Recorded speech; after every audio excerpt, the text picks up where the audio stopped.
Hi friends, good morning అండి. ఇక్కడ ఉన్న ఈ వినాయక స్వామి ఆలయం మా ఇంటి దరిదాపుల్లో ఉంది.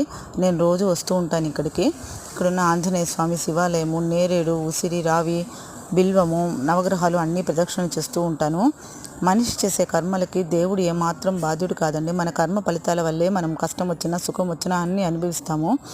అటువంటప్పుడు దేవుణ్ణి ఏమాత్రం నిందించకూడదు.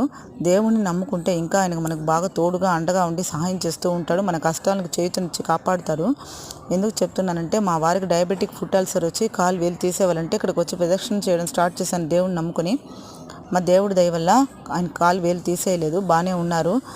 అలాగే దేవుణ్ణి మనం మనస్ఫూర్తిగా నమ్మాలండి. నమ్మిన తర్వాత మనలో ఒక స్నేహితుల్లా, బంధువులా, మంచి తోడుగా చూడాలండి. అలా నమ్ముకుంటే దేవుడు ఎప్పుడు మనకు నిజంగానే మంచి తోడుగా, ఫ్రెండ్గా ఉంటారు. మీలో ఎంతమంది దేవుణ్ణి ఇలా తోడుగా, ఫ్రెండ్గా భావిస్తున్నారో నాకు కమెంట్ చేయండి. దేవుణ్ణి నమ్మండి, అంతా మంచి